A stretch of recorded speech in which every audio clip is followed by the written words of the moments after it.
ஓம் சக்தி பராசக்தி.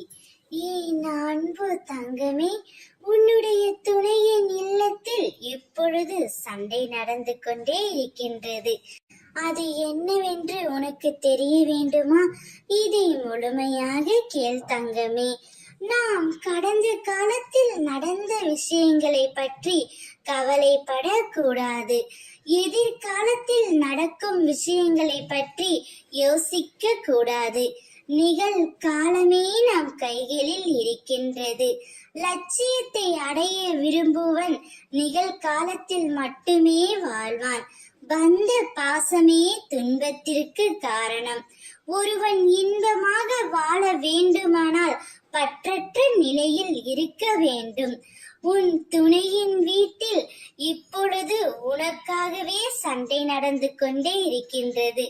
உன்னை பற்றி உன் துணை உறவுகளிடம் பெருமையாக பேசினார்கள். அதனால் பிடிக்காத சில நபர்கள் உன் துணையின் வீட்டில் சண்டை போட்டு கொண்டிருக்கிறார்கள் உன் துணையோடு. உன் துணையின் மனம் மாறியது குழந்தையே. உன்னை தேடி அவர் வரப்போகின்றார்.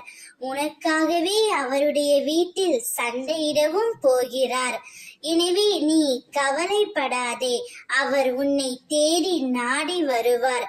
அவர் எதுவும் வேண்டாம், நீயேதான் என் கதி என்று உன்னை சுற்றி வரப்போகின்றார். உனக்கு நல்லது நடக்க போகின்றது. அதற்கான அறிகுறி உனக்கு முன்கூட்டியே தெரிய வரும். உன் துணை உன்னை தேடி வரும் பொழுது அவரை மனதார ஏற்றுக்கொள். அதுவே என் பிள்ளையான உனக்கு அழகாகும். நீ உன் வாழ்க்கையை சந்தோஷமாக வாழ். ஓம் சக்தி பராசக்தி.